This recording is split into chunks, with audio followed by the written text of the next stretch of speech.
free speech as a precondition for mental and social health. What does free mean?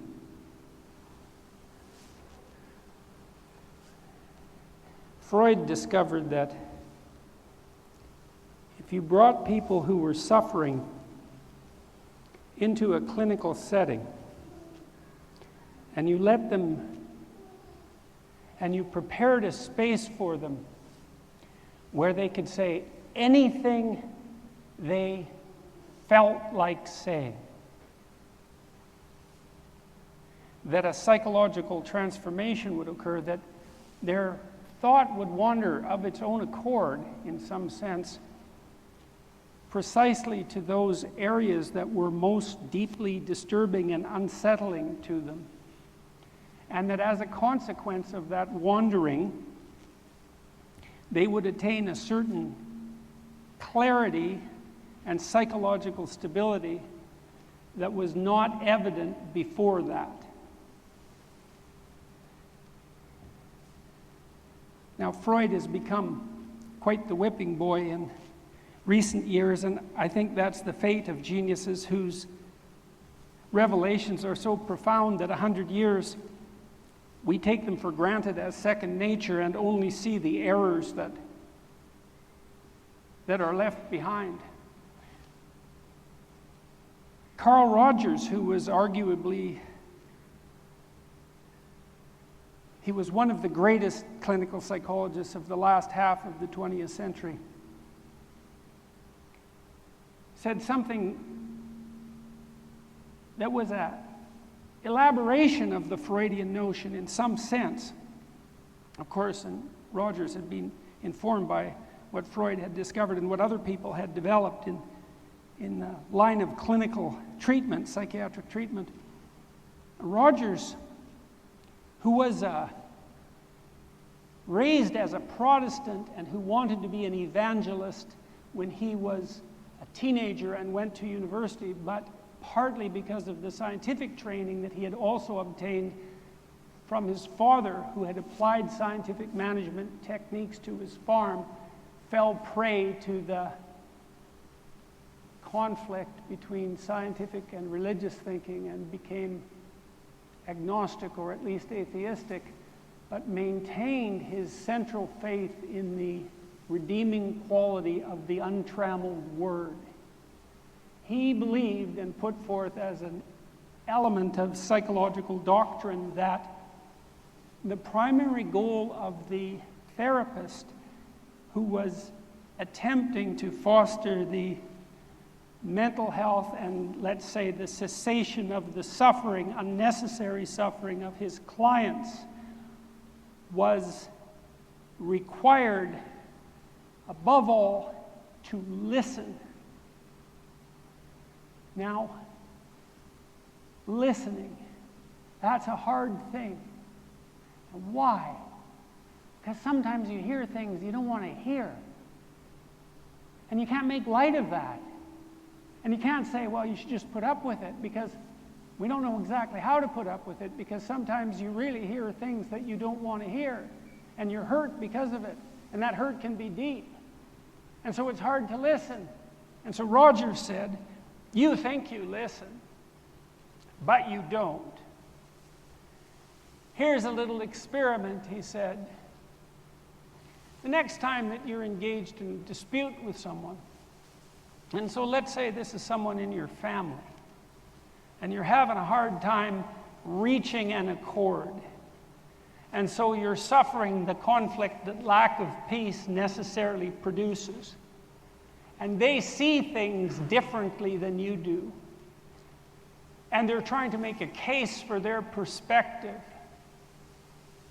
which might involve the revelation of something that undermines one of your cherished beliefs, or even an accusation about your misbehavior. Will you listen?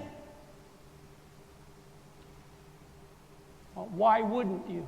Well, you don't want to be wrong. You don't want to be to blame. You want to convince yourself that what you already know is enough. You want to convince yourself that you're good in your current state.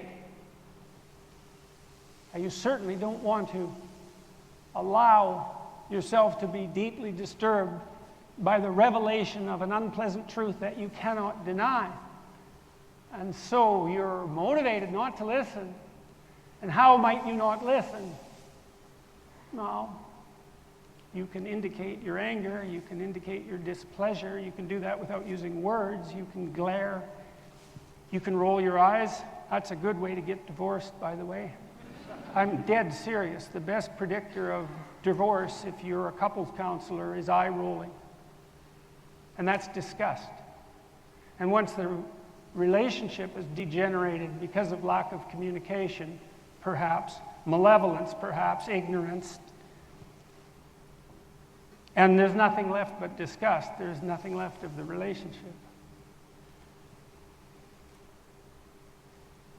How do you know if you were listening? Well, Roger said, here's a way you can check yourself, and this is unbelievably useful. You can actually do this, and if you do it, it will change your life. If you do it seriously, if you make it a practice, right? If you make it part of you, it will change your life completely. When someone talks to you, you have to restate back what they said in terms they agree with. And that means you don't play any tricks, right? You can't twist their words. You can't defend yourself with all the little tricks you've learned to defend yourself, all the deceptive tricks that protect what you already know. You have to adopt their point of view. You have to do it with sincerity, and you have to reflect it back to them. And they have to agree. Now, Roger said, if you do that, most of the emotion will go out of the discussion. That's not necessarily true. But it's often true, because a lot of conflict is simply a matter of misunderstanding, sometimes just terminological misunderstanding. That's certainly true in philosophical discourse, but it's also very frequently true in ordinary discourse.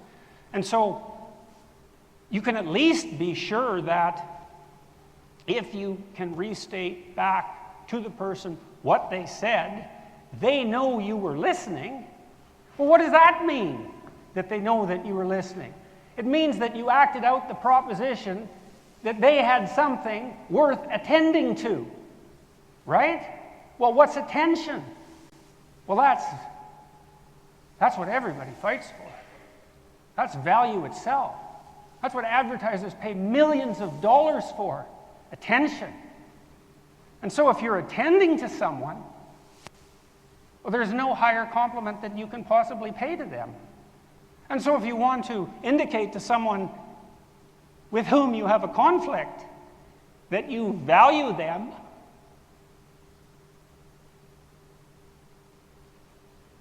then you pay attention, despite what it might do to you. I was a clinician. In some sense, you play out the role of the parent that wasn't there. Now, not always, but often. And so why is it so important to play out that role? What is it that a parent does? Well, a parent loves, right? And that means accepts in some fundamental way. You can really see that in the maternal relationship with an infant, right? Because there's an almost infinite acceptance there when that's done right. And that's a wonderful thing. And it's definitely part of love, but it's not all of it by any stretch of the imagination, because encouragement is also part of love. And to love someone for who they are is a maternal embrace of sorts. And to love them for who they could be is encouragement. And both of those together make up the highest kind of love. To say, you can always come back here. We really hope you can become who you are. And you know this is true. That underneath, under the attentive eye, of a gaze that unites those two desires, the child flourishes. And you know, if you have a friend like that, the same thing happens. Right? They like you. They'd also like you to be more. And when you are more, then they attend to that. And this is another thing you can do that will change your life. And you watch the people around you. Attend to them. Whenever they do something you'd like them to do more of, you reward them. And that's hard, because sometimes a friend or family member, if they're moving in a direction that elevates themselves and you're not, then their movement towards that higher form of being is a judgment on your insufficiency and a temptation to use punishment when you see the manifestation of something better. And if you don't think you do that, you're either a saint or a liar. And there aren't that many saints.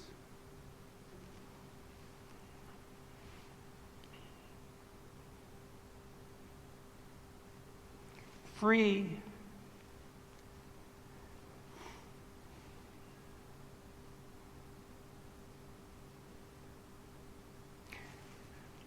I have this acquaintance I've made recently. He's one of Canada's great journalists. He's a real poet, a real admirer of poetry, master of words, a deep man, very honest, very charismatic.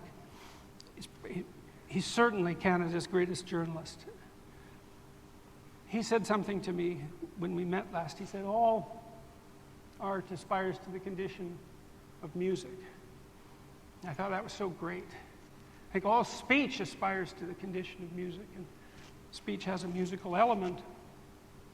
It carries a lot of the emotion, the musical element of speech. And in fact, music is a derivation of the musical element of speech, and it has an emotional impact on us because it presents that to us in a purified form in some sense.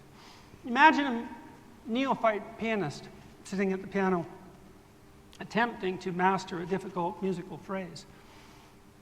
Note by note, phrase by phrase. And the music's a hierarchy, right? Because there's each individual note, but then there's the relationship of the notes to each other at every level of analysis, all the way up to the totality of the piece, right? The totality of a symphony informs every note. The totality of a symphony informs every phrase. Every phrase informs every note. So you can move up and down the levels of analysis in music, and if you love to listen to music, you do that while you listen, especially if the music is well arranged, because you can listen to one instrument carrying the melody line, and then you can switch to the drums, and you can listen to the vocals. You can move back and forth, up and down in the hierarchical structure of the music. That's what consciousness does. Now you sit down and you try to work out a piece on the piano. What are you doing exactly? You're automatizing musculature. It's hard. You're programming your body, right? You're doing that with conscious awareness. You painstakingly move through the notes. This is especially true if you're a neophyte. Some people are so brilliant at playing the piano they can sight read instantly and do a perfect job of it, but we're not going to talk about those people at the moment. Mere mortals, note by note, right? And you listen, and you get faster at it and faster at it. It gets more unconscious in some sense because you can do that automatically. But then you move up a level of analysis and you see if the automatic note by note mastery that you've attained is now appropriate at the level of phrase. And then if you get really good at it, if you get genius level at it, you can take those phrases that you've automatized and you can see them in relationship to the entirety of the symphony, and you can twist and bend them just a tiny bit to put little mistakes on the edges of notes. So you really see that with acoustic instruments. And then you go even beyond perfection as a musician to the use of imperfection creatively. And when that happens, it's sacred. And that's why we love it, because the sacred nourishes us. And this is the truth. It's a definition. And just because we don't know what the sacred is doesn't mean that isn't true. And that's the humanities, right? That's the attempt to discover what's sacred and to understand it. When you're playing a piece, you make a mistake. Then you go back and you concentrate on the phrase that you played in error. you may have automatized that mistake, which means your faulty knowledge now interferes with your ability to learn how to play it properly. And so not only do you have to focus on the mistake with your conscious awareness, you have to undo the certainty that gave rise to that error. You have to unpack the automatization. You have to re-automatize it. Then you have to integrate it back into the piece. Okay? That's exactly what you do in life. That's exactly what you do with speech. Free speech. That's no right. Or maybe it is, but we could talk about what a right is. Well, you could say, well, there's rights. There's a list of them. There's something granted to you by the government. They're granted to you by the social contract. That's one way of looking at it. It's true in some sense, because the domain of rights is governed in some sense by consensus. There's a social contract element to it, but that doesn't mean that's all there is to it. It certainly doesn't mean that rights are only what the government allows you or that society allows you. It certainly does not mean that. And it does not mean that for a reason.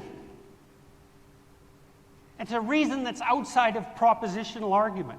And we have an intuition of that, well delineated in the West, with the notion of natural right, which is a metaphysical notion, right? And it isn't pointing to a reality that we can understand in an obvious manner. It's certainly not pointing to a reality we can understand in the same remarkably propositionalized manner that we've been able to understand an assortment of scientific truths. But that doesn't mean that it isn't pointing to something real. It just means, it may mean that it's pointing to something that's real but so complicated we haven't been able to work it out yet. Well, that's what we're doing in the humanities. We're trying to work that out.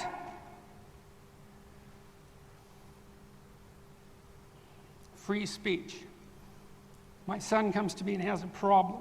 Maybe he has a problem with me. What do I do if I love him? I listen. Why? Why listen?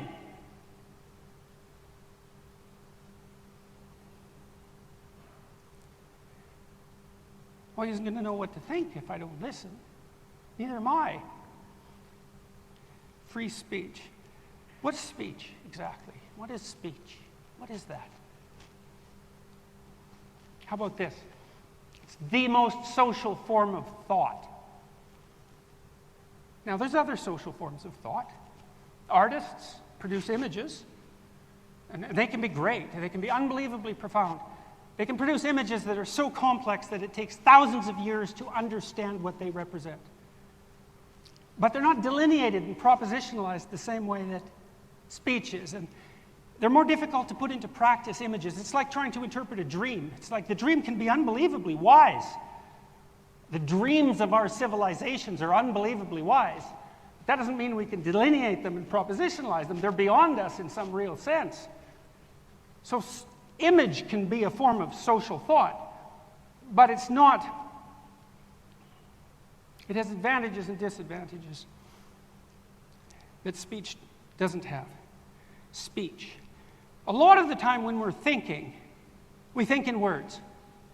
So speech is tightly related to thought because we think with speech.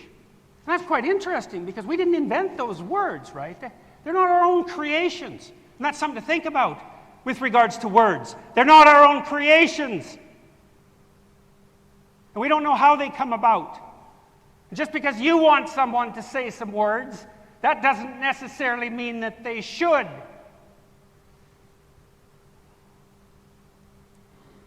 You think in words.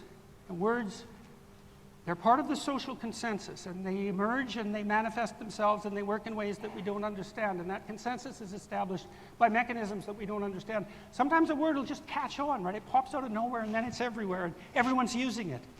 But we don't know why. The word has articulated something that's in the air that hasn't been articulated before, that everyone feels but no one knows how to say. It's just what comedians do too, by the way. And that's why we love them and why they're so necessary. The greatest comedians, you know what everyone's thinking. Oh God, I thought that, but I wouldn't dare to say it. Oh God, I thought that, but I didn't know how to say it. Or you said it in such a witty manner that even though it's true, I can tolerate it. That's a comedian. So beware of people who put constraints on comedians, because they're tyrants who can't tolerate the fool.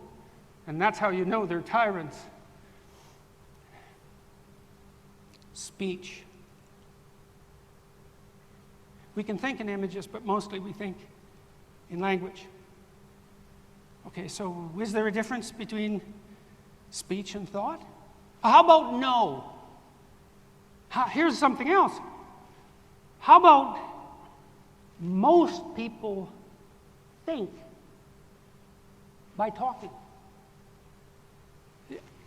That internalized speech, that ability to think propositionally in the purely mental space, in the purely subjective space, that's an unbelievably sophisticated skill. And I don't know if you know this, but until the dawn of the printing press, almost no one could read silently. Almost no one could read, period. But those who did read aloud. That internalized ability to read, that's really new. It's very much akin to thinking. And it's by no means obvious at all that people, generally speaking, are as good at thinking as they are at talking. And there's no difference between talking and thinking. So if they can't talk, well, then they can't think. Well, so what, you might say? Why is thinking so important? Well, you tell your children, why don't you think before you act? You know, you're not that supportive of thoughtless, impulsive behavior. Why? Well, let's talk about thought. What's thought? Technically, what is it exactly? Psychologically, spiritually, what is thought? When I move voluntarily, whatever that means, it's not reflexive, right? I seem to have some decision about which movement I'm going to manifest. Not always. I might be reacting to something that frightens me or shying away from pain, something reflexive. But it seems subjectively that I have this choice, and that's mediated by the motor cortex, by the way. And the part of our brain that is responsible for voluntary production of speech is part of the prefrontal cortex, the premotor. It's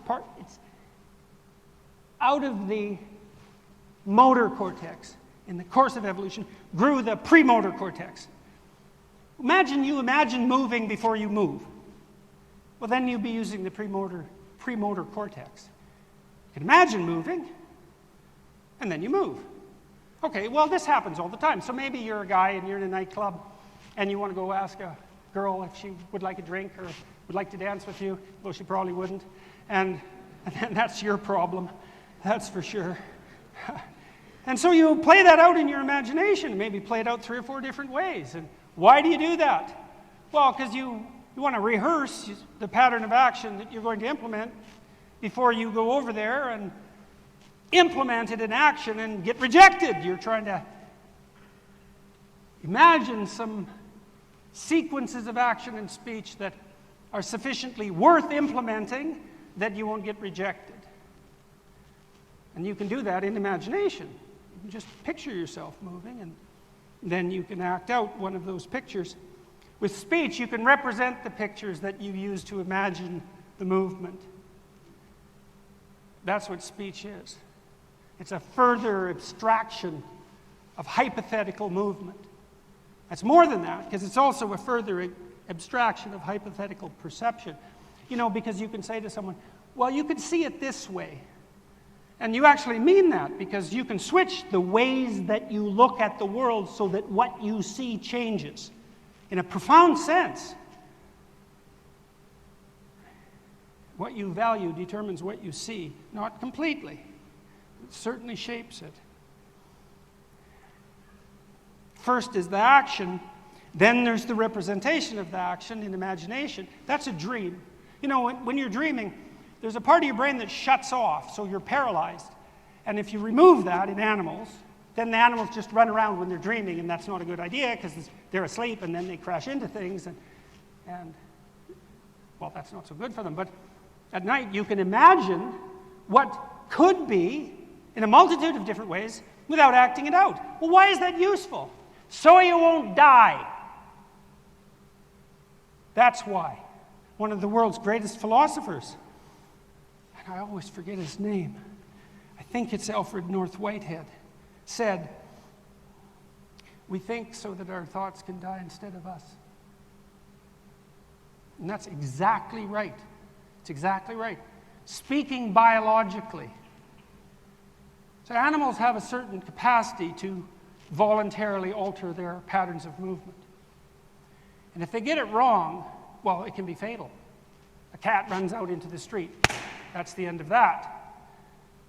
A mistake is fatal. Mistakes could be fatal to us, that's for sure. And if not fatal, they can put us somewhere where that is so bad that fatal would be better. And so we have to be careful with how we look at things and what we do. And so how do we become careful about that? Well, what we managed as we emerged biologically was to produce abstract representations of the world and then to act within them. And then we learned how to code that in speech. And so when you tell someone a story, and of course people are completely compelled by stories, you use words to describe images of patterns of action. And why would people find that compelling? Well, it's actually because you're wise enough to have an instinct for imitation. Think about this now for a second. You admire someone. Okay, that's happened to everyone. Now, you might be disabused of that admiration. You may be betrayed. All of that. That's not the point. The point is that's a human experience, and it's a very fundamental human experience. It's one of the most fundamental human experiences. When you're a child, perhaps a boy, you feel admiration for your father, or maybe an uncle, maybe an older brother, maybe the boy down the street who's a little bit older than you developmentally. You can do a bunch of interesting things that you can just about do, but not quite. And so he's a perfect target for the instinct for imitation that compels you towards higher development. The zone of proximal development, in the Russian psychologist Vygotsky's term, that compels your interest. What's your interest? It's the attraction to something worth imitating. Why would you imitate? Well, why not steal from the best? Well, how is the best marked? By compelling your interest. Why? Because you have an instinct for development that's deep and profound. And what do we do with our literary constructions?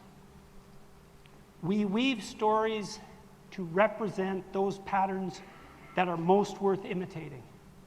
And so we find the hero of a novel compelling. Now, it could be an anti-hero, but it doesn't matter, because all that is anti-imitation. Don't do that. That's just as salutary, right? This is, you see the villain in a narrative meet a terrible end. It's like, don't imitate that. You see the heroes thrive and develop even through the vicissitudes of life.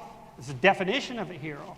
You know, when I used to take my kids to the movies, and we took them to scary movies, keep an eye on him. Well, things are scary. Keep an eye on him. Right? He'll get through this.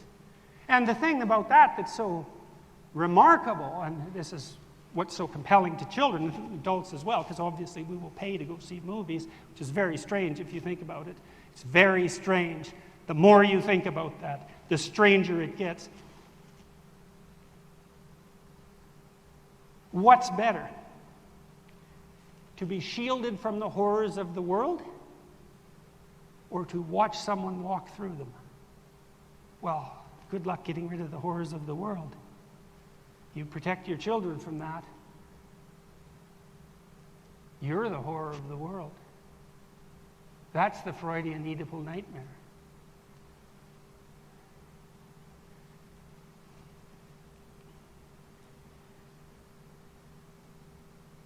Speech is thought. Okay, so let's pursue that a bit more.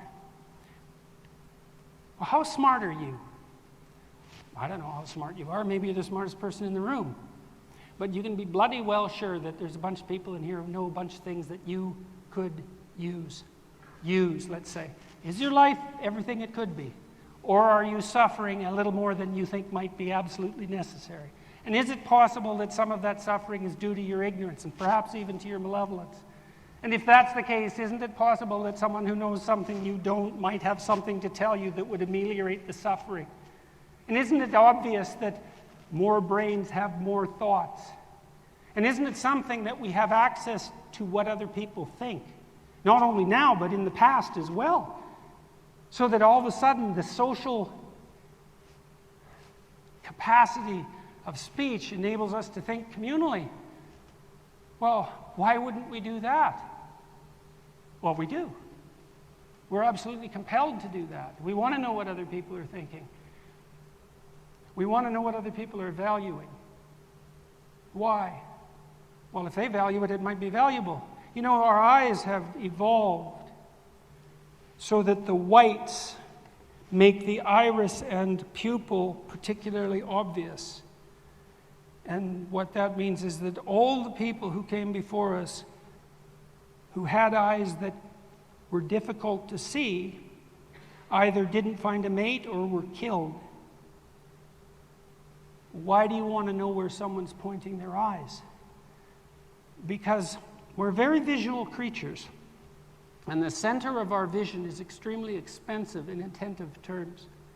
Now, if you look at your vision while you're looking, you'll see, I'm looking at you. I can see your face. I can't see your face at all. I see a low-resolution representation of your head. I can kind of tell that you're human, but I can't tell the sex. Maybe that's my problem. I've heard it is. Over here, believe it or not, these people are in black and white, although I can't tell that. And out here, there's nothing at all. That central vision, every single cell in that central vision is expanded 10,000 times in the primary visual cortex. That's how much horsepower is attached to that central vision. And if your entire visual field was like that, you'd need a head that would be like, well, that's not going to work out. So we move that spot around, and we move it to what we value. Why? Well, that's obvious. First of all, if we're going somewhere, we look where we're going, so we don't stumble.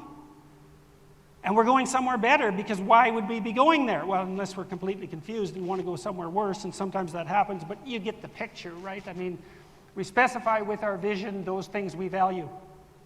And that's a fundamental discovery of late 20th century psychophysiology. It's a revolutionary discovery that we specify with our perception through a lens of value. And that puts the humanities right back in the middle of the science, by the way. Because the question is, well, why do we value what we value if perception depends on that? We have this notion in some sense, that you can just see the objective world. There it is, objective world. Then you think about it, then you evaluate it, and then you act. That is not how it works. Not at all.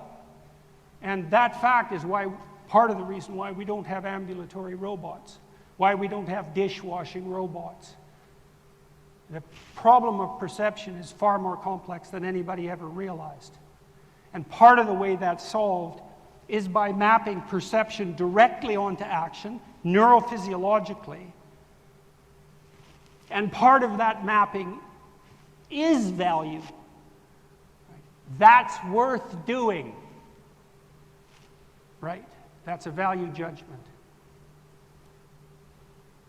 Back to thought. Free speech as a necessary precondition. Okay.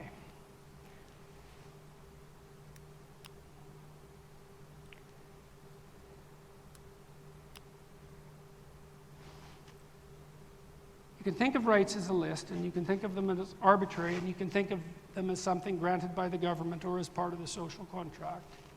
Or you can look deeper, and you can say, we have an intuition that people have rights because we have an intuition which is partly guided by our profound narratives that certain processes are so vital that you interfere with them at your psychological and social peril. That's why the tyrant puts the hero in chains, and why that's wrong. We know that's wrong, but we don't know why. We can't say why. Well, if Rogers was right and Freud was right, and free speech is the pathway to mental health, then it becomes obvious why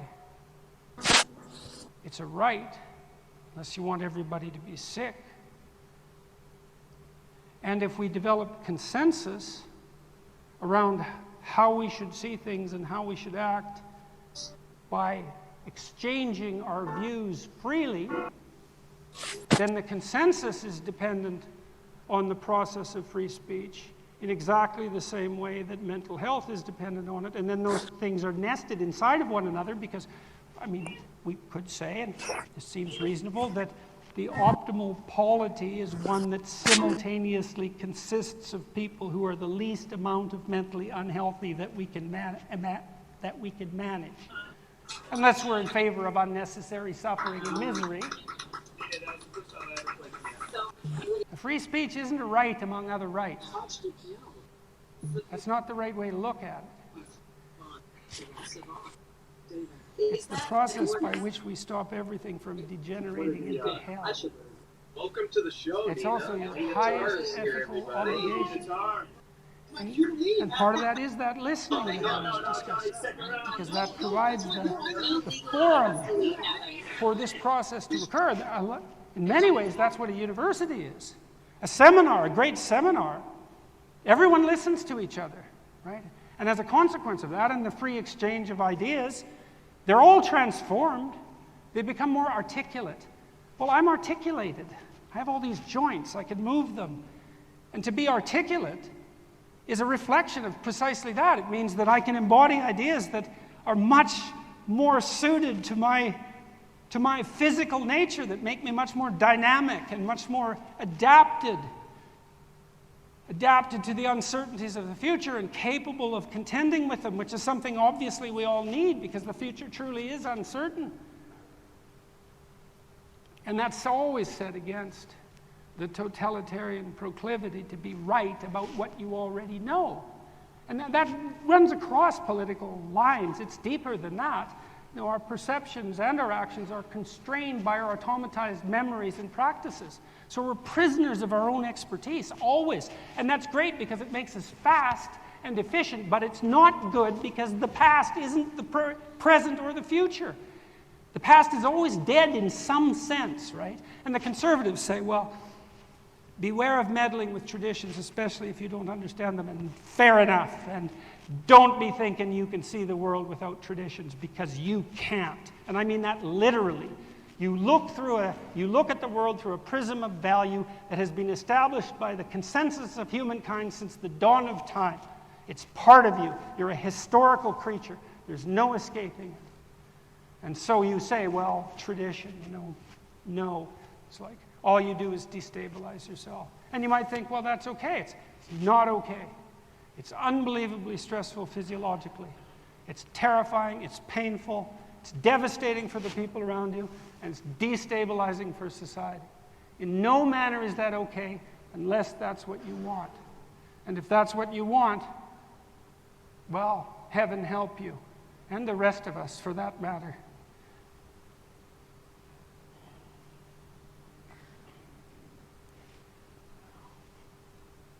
Viewpoint diversity. No. It's not another diversity. That's the wrong way of going about it. It's not part of a list of things that are okay or necessary or desirable. It's the core of consciousness itself. And then you might think, well, consciousness, here we are, pathetic specks on the edge of a desolate, meaningless universe. Who cares about consciousness? Well, it's not obvious that there's any reality without consciousness. How about consciousness as a world-engendering force? How about that? How about consciousness as something that the cosmos as such would not exist without? Well, what do you think we're hypothesizing about with the imaginative representations of our religious traditions? Why do you think the word is elevated to the highest place in those symbolic routines? Think that's all nothing? It's just old superstition? Yeah, well, our religious beliefs, they suffer often from the same totalitarian proclivity that infects our thinking. Always, it's an existential threat. But that doesn't mean there's nothing there in those stories. There's nothing there that we can casually discard and assume nothing catastrophic is going to emerge in the absence of those representations. And you know this too. You know it at a very deep level. Why? Well, you have a conscience. You misuse your words. See what happens.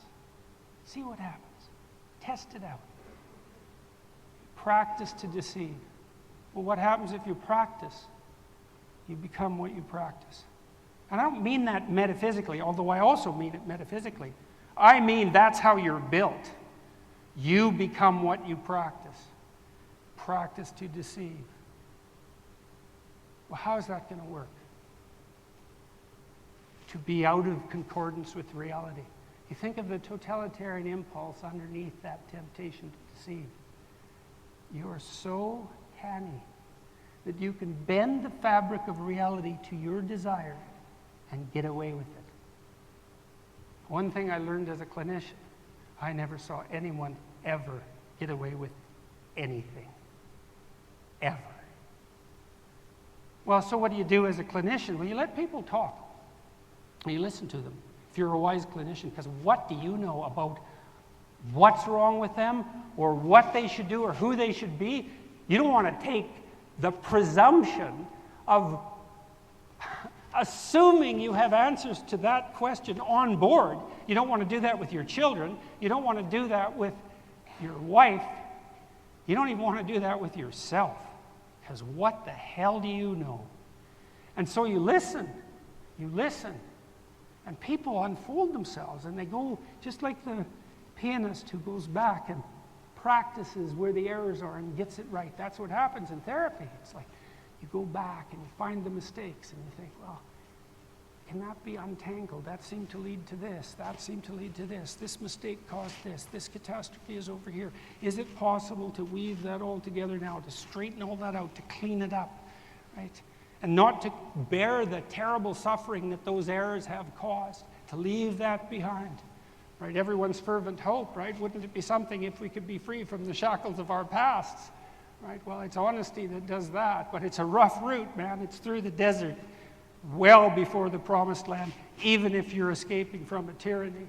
It's no joke. It's no wonder people don't do it. In the short term, it's really rough, but the alternative is far, far worse. Free speech as a precondition for mental and social health. Yes, that's exactly right. That's exactly right. And you mess with that. We all mess with that. We all fail to take that into account. We all fail to make that sacred at our extreme peril. Let's talk about that for a minute. Sacred. So I had this conversation this week with Sam Harris. I think it's the 5th conversation we had. Sam Harris, you may know and you may not, is well known as an author and a thinker, but more particularly as one of the members of a group of people who are known as the 4 horsemen of the new atheism, essentially. Christopher Hitchens, Richard Dawkins, Sam Harris, and Daniel Dennett. Harris is anti-religious in a very profound sense, and this is also the case with Dawkins. And they see the totalitarian spirit in religious traditions and fail to distinguish between the two. And I can understand that, you know. It's an understandable interpretation, but I don't think it's deep enough to solve the problem, because the totalitarian instinct is so deep that merely attributing it even to religion is not going to solve it. It's a deeper problem. It's a deeper problem than can be attributed to any given religious tradition, no matter how fundamentalist. Sam has got interested in the sacred. He meditates, and so he uses his meditation as a journey into the landscape outside of language as to revivify. That's part of the meditative tradition. It's part of the tradition of prayer in the West as well.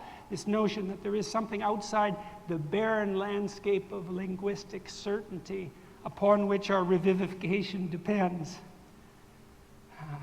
So that means that an overemphasis on your certainty puts you in a prison that bars you from the well you need to drink from. And that's worth knowing. And that's what the humanities in part try to teach students, even though we don't necessarily know it. Sacred. Sacred implies deep. And so we could speak in a non-religious manner here. We could speak technically and as a matter of definition. We all have an intuition of literary depth. And regardless of our religious beliefs or the absence of them, let's say in the case of an atheist, no one seriously disputes the proposition that some stories are deeper than others. And we feel that. You know, you go to a movie that's deep and you're moved. And that's a strange expression. Like, moved where exactly? Well, moved to tears, maybe. Moved to a profound realization. Moved to a transformation in the way you view your life. Moved to a transformation in what you potentially aspire to. All of that, that's movement. It's movement outside of what you knew. And it's movement in a direction that's better than what you knew.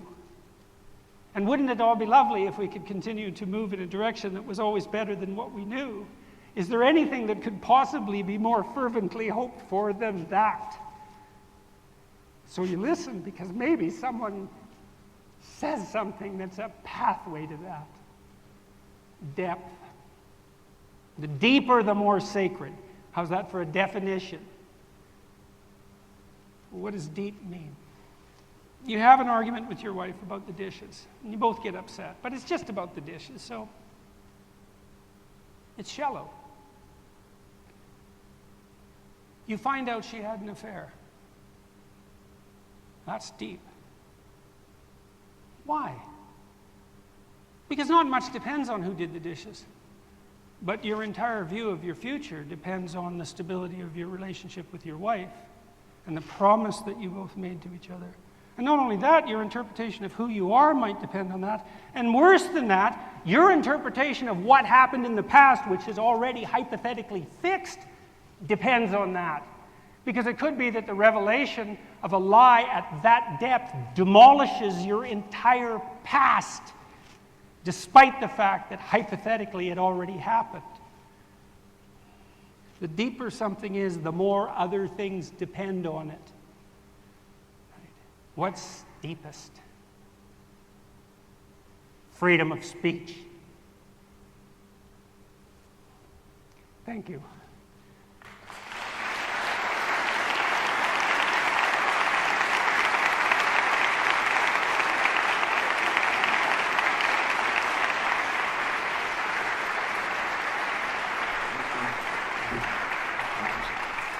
Thank you so much, Professor Peterson. We'll have some, and well, I think we're winding down here. I think it's amazing that you can keep my attention for 8 hours in a row. I don't think anybody can keep me focused for 8 hours doing anything. Well, it's amazing to me. The basic notion here, I think, is an idea of radical freedom. I mean, this is not a cult of Terence McKenna. It is not a drug cult. It's a cult of curiosity, if it's a cult of anything. And what you're supposed to understand when you come out of here, that an open mind is a very precious thing, and it should never be given away, perhaps ever, certainly never lightly. The truth can take care of itself. It does not require your belief. The truth need not be treated as fragile. You can beat on the truth with ball-peen hammers, and it will do just fine, thank you. So one should be respectful in the presence of truth, but not cowed or awed or something like that. The truth wants to be appreciated. It wants to be known. It can take care of itself. Belief is toxic. All belief. Don't believe in anything. Live in the presence of the felt fact of immediate experience. Everything beyond that is conjecture. In contemporary society, we're always in the past and in the future. But what is real are feelings. And feelings attain a nexus only in the moment. Only in the moment. So, explore the edges. Keep your logical razors sharp. Trust nothing that you haven't verified for yourself. And my faith is that the universe will take you in and share with you its meaning and its intent and its conclusion. So that's it. Thank you very much. It was a pleasure talking to you. Ken, back to the first of the